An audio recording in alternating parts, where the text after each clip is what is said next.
Welcome student. आज का हमारा टॉपिक है मैट्रिक्स ऑफ लीनियर ट्रांसफॉर्मेशन। तो लीनियर ट्रांसफॉर्मेशन क्या है, इससे पहले हम डिस्कस कर चुके हैं।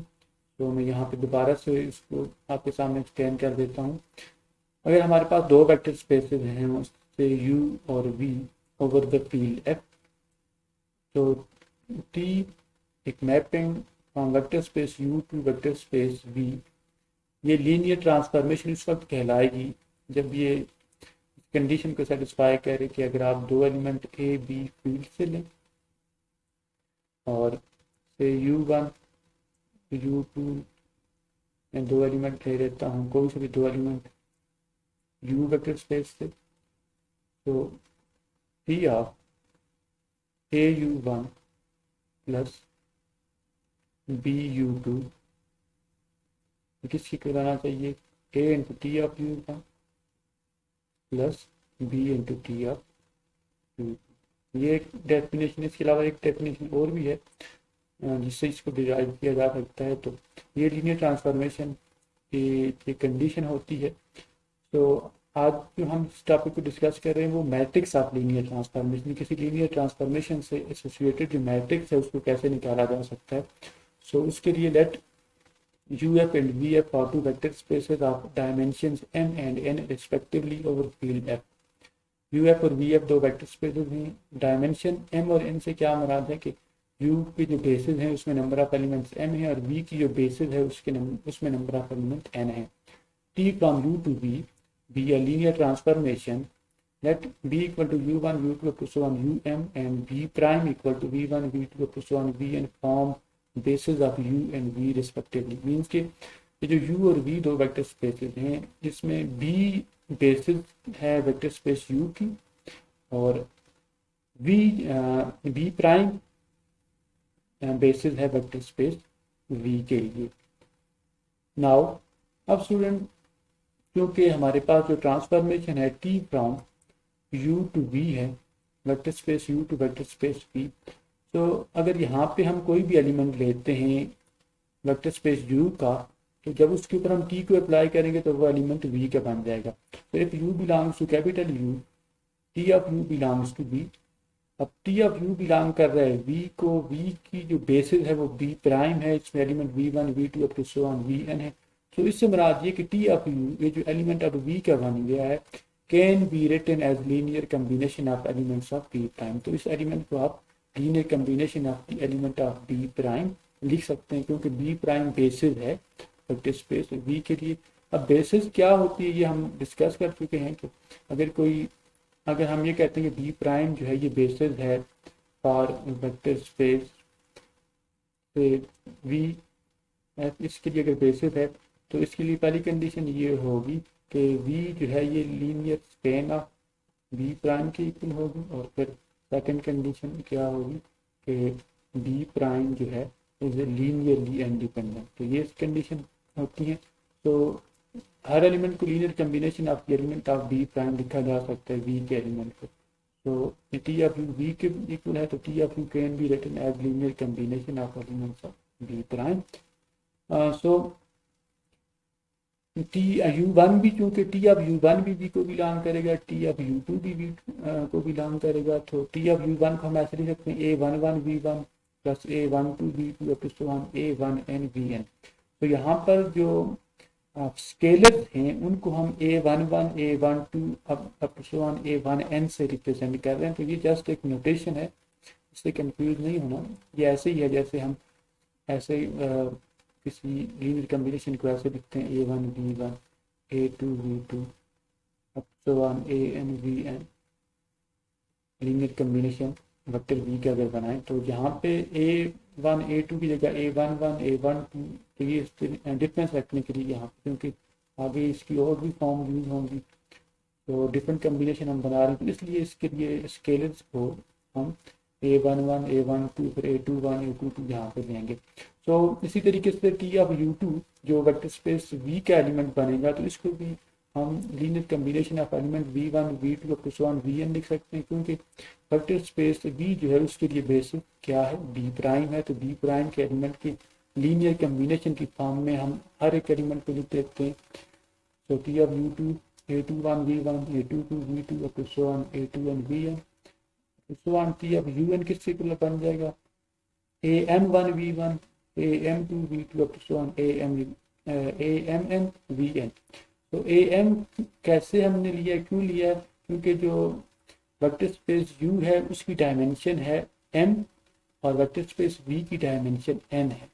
तो वेक्टर स्पेस u जो है उसमें m एलिमेंट होंगे उसकी बेसिस में और वेक्टर स्पेस v की जो बेसिस है उसमें नंबर ऑफ एलिमेंट्स n होंगे। तो इसलिए यहाँ पे ये am तक a1 से स्टार्ट होके am1 am2 up to so on amn, तो ये इसके एलिमेंट बन जाएंगे। So every element of vector space v जिसको टी ऑफ यू की फॉर्म में लिखा जा सकता है, तो उसके लिए लीनियर कम्बिनेशन हम ऐसे बना सकते हैं ए आई जे, ये जो एलिमेंट है a11 a12 जो फील्ड के एलिमेंट है, 1 less than or equal to I less than or equal to m, ये जो फर्स्ट एलिमेंट है 1 2 3 ये m तक वेरी कर रहे हैं और सेकंड एलिमेंट 1 फिर 1 फिर इसी तरीके से ये कहाँ तक वेरी कर रहा है, ये j जो है ये 1 to n वेरी कर रहा है। नाउ अब स्टूडेंट ये जो लीनियर कम्बिनेशन लिखे हुए हैं आपके सामने, इसको मैं मैट्रिक्स फॉर्म में लिखता हूँ। तो मैट्रिक्स फॉर्म में ये T of u1 T of u2 up to so on T of un, ये एक कॉलम बना दिया लेफ्ट हैंड साइड पे। राइट हैंड साइड पे यहाँ से सबसे पहले कोफिशिएंट को अलग ले लिया और वेक्टर्स को अलग ले लिया, तो मैट्रिक्स बना दिया a11 a12 a1n a21 a22 a2n और am1 am2 up to so on amn और फिर ये vector v1 v2 up to so on vn। So ये मैट्रिक्स फॉर्म है स्टूडेंट, इसके ऊपर जो कम्बिनेशन लिखे हुए हैं। अब ये जो कम्बिनेशन हैं स्टूडेंट, इसकी जो मैट्रिक्स फॉर्म है, इस मैट्रिक्स फॉर्म में ये जो मैट्रिक्स है इस मैट्रिक्स को हम ट्रांसपोज ले लें तो यही जो मैट्रिक्स है ये मैट्रिक्स ऑफ लीनियर ट्रांसफॉर्मेशन कहलाएगी। तो द ट्रांसपोज ऑफ मैट्रिक्स, ये जो मैट्रिक्स ऊपर लिखी हुई है और इसके जब हम ट्रांसपोज लेंगे तो ये क्या बन जाएगा student, transpose of matrix a11 a12 a1n, ये जो मैट्रिक्स ऊपर लिखी हुई है ये सारी मैट्रिक्स मैंने दोबारा यहाँ पे लिखी है। तो इस मैट्रिक्स का जो ट्रांसपोज है वो क्या कहलाएगा, ये मैट्रिक्स ऑफ लीनियर ट्रांसफॉर्मेशन कहलाएगी। इनकी से ट्रांसपोज लेंगे तो रोज और कॉलम आपको उसमें इंटरचेंज हो जाएंगे। तो जो मैट्रिक्स बनेगी इसे मैट्रिक्स ए जो है ये मैट्रिक्स ऑफ लीनियर ट्रांसफॉर्मेशन कहलाएगी। और ये मैट्रिक्स ऑफ लीनियर ट्रांसफॉर्मेशन कैसे निकाली जाती है, तो इसके लिए चंद एग्जांपल्स मैं आपके सामने सॉल्व करता हूँ। Find the standard matrix for the linear transformation T from R3 to R3 defined by T of x, y, z equal to y minus x relative to standard basis of R3।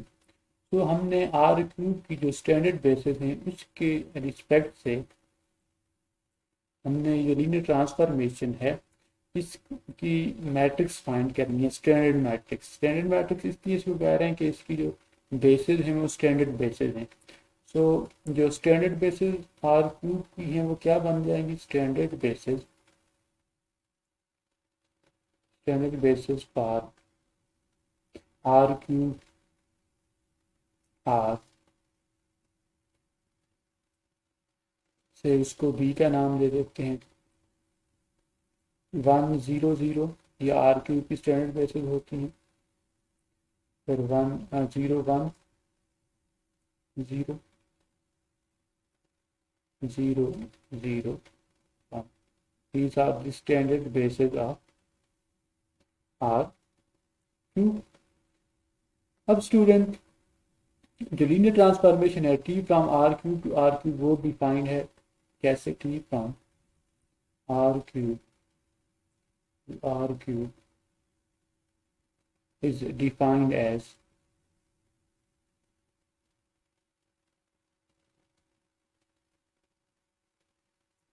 T of x, y, z is equal to y minus x minus z, y minus x minus z।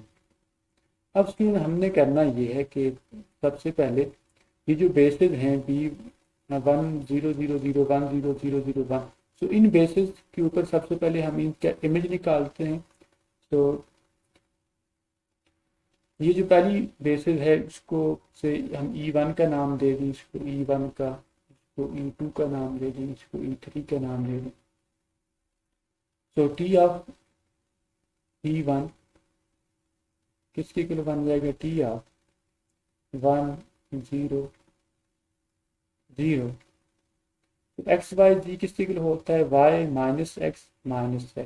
तो y से मेरा 0 है, minus x means के -1 और minus Z ये 0 बन जाएगा। इसी तरीके से T of E2 T of 0 1 0, तो ये बन जाएगा y minus x minus Z. तो y से मुराद यहाँ पे 1 है और माइनस एक्स माइनस जेड दोनों किसके इक्वल है, यहाँ पर 0 के इक्वल है। इसी तरीके से T of E3 T of 0 0 1, तो y से मुराद यहाँ पे 0 है, माइनस एक्स से मुराद भी 0 बनेगी और माइनस एक्स से मुराद माइनस। अब स्टूडेंट ये हमारे पास 3 इमेजेस आ गए, E1 E2 so on E3। अब स्टूडेंट हम यहाँ से ये जो पहला वेक्टर है T ऑफ E1 इसको हम ऐसे लिख सकते हैं, क्योंकि हमारे पास जो वैल्यू है 0 -1 0। अब ये जो इमेज आया है हमारे पास, इसको हम लीनियर कम्बिनेशन ऑफ बेसिस की फॉर्म में लिखते हैं। बेसिस क्या है, 1 0 0 0 1 0 एंड 0 0 1। तो इसको हम ऐसे लिख सकते हैं, पहला एलिमेंट क्योंकि 0 है, सेकंड एलिमेंट -1 है, तो इसको हम ऐसे लिख सकते हैं 0 × 1 0 0 प्लस -1 × 0 1 0 प्लस 0 × 0 0 1। अब यहाँ पे आप देख सकते हैं स्टूडेंट, क्योंकि ये जो हमारे पास लेफ्ट हैंड साइड पे वेक्टर है, अब राइट हैंड साइड पे आप इनको ऐड करेंगे तीनों कंपोनेंट्स को, तो आपके पास वापस ही वेक्टर बनेंगे। इसी तरीके से अब ये जो वेक्टर है 0 -1 0, इसका हमने linear combination of the vector जो बेसिस हैं हमारे पास, स्टैंडर्ड बेसिस 1 0 0 0 1 0 एंड 0 0 1 इस फॉर्म में लिख दिया। इसी तरीके से बाकी कंपोनेंट को भी हम स्टैंडर्ड बेसिस की फॉर्म में लिखते हैं। बाकी जो हमारे पास वैल्यूज आई हैं, एक तो है 1 0 0, तो इसको भी हम ऐसे लिख सकते हैं 1 × 1 0 0।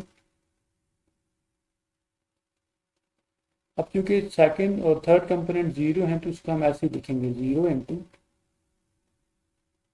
0 × 0 1 0 प्लस 0 × बेसिस का तीसरा कंपोनेंट 0 0 1।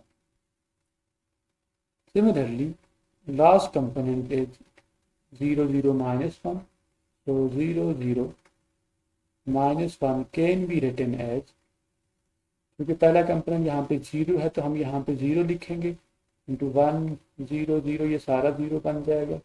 यहाँ पे हमें फिर 0 चाहिए तो इसके साथ हम 0 को मल्टीप्लाई करेंगे, 0 1 0 सेकंड, और फिर प्लस यहाँ पे -1 देते हैं स्टूडेंट्स, और ये बन जाएगा 0 0 1। अब स्टूडेंट ये जो लीनियर कम्बिनेशन हमने लिए हैं, इस लीनियर कम्बिनेशन में ये जो हमारे पास वेक्टर्स के साथ ये जो मल्टीप्लाई हो रहे हैं बाय जो 0 -1 0, इन सारे एलिमेंट्स को हम इनसे एक मैट्रिक्स बना लेते हैं और कॉलम फॉर्म में इनको लिख देते हैं। तो required matrix is required matrix is।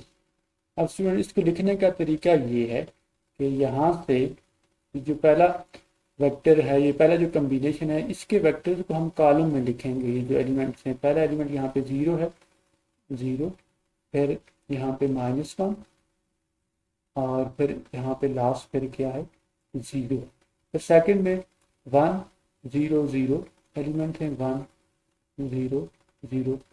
वहाँ पे जो हम ट्रांसपोज लेते थे तो पहले आप मैट्रिक्स बना के फिर ट्रांसपोज दे सकते हैं। मैं यहाँ पे डायरेक्ट ट्रांसपोज में, क्योंकि रोज को कॉलम बनाया जाता है तो यहाँ पे मैं डायरेक्टली रोज को कॉलम की फॉर्म में लिख रहा हूँ।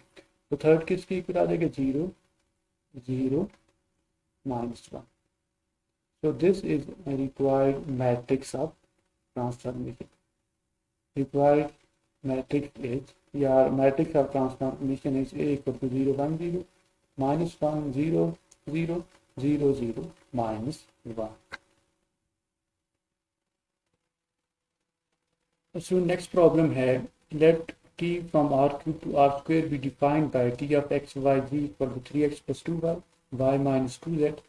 Find matrix of T with respect to bases 1 0 0 1 0 1 1 2 1 0 1 2 of R³ and 1 2 4 0 of R²।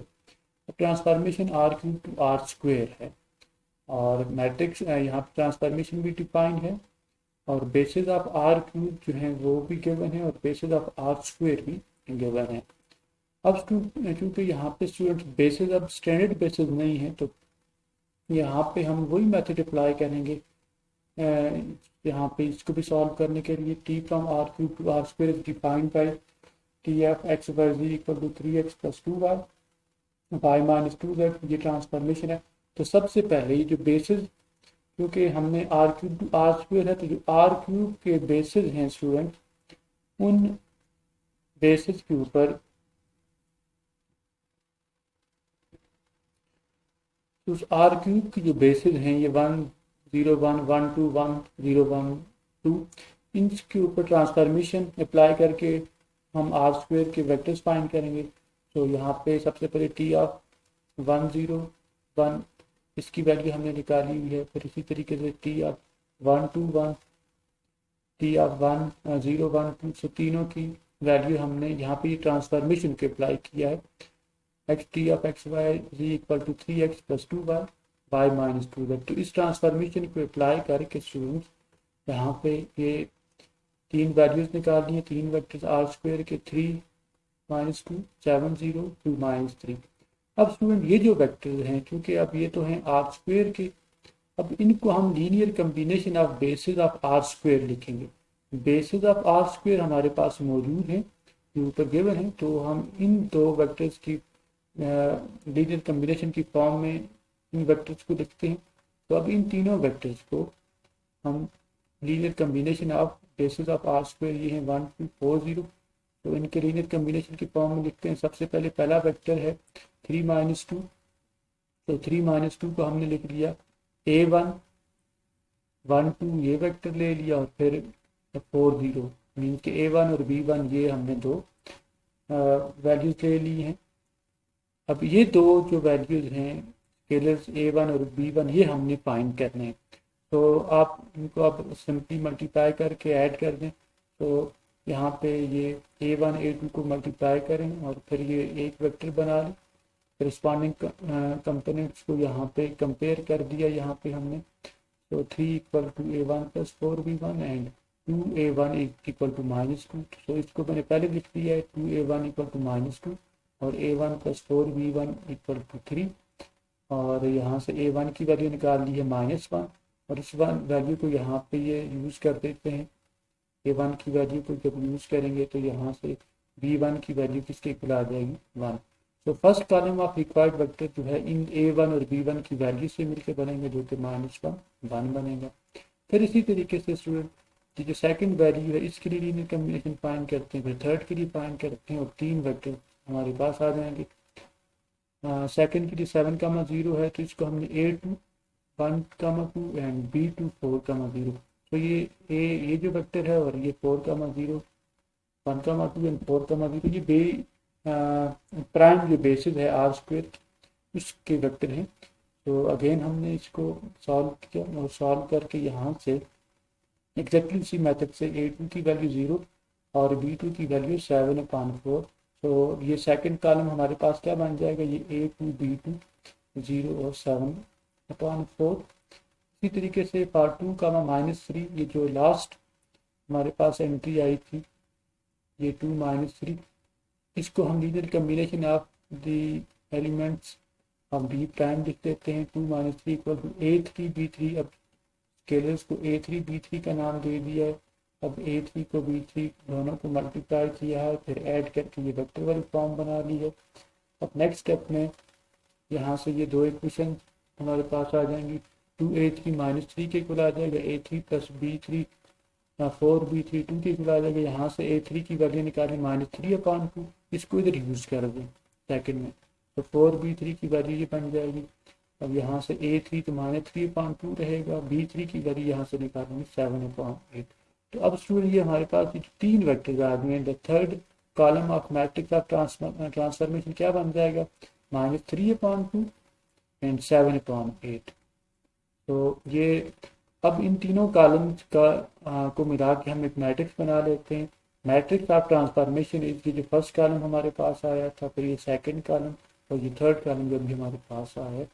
तो ये मैट्रिक्स ऑफ ट्रांसफॉर्मेशन हमने यहाँ पे फाइंड कर दी।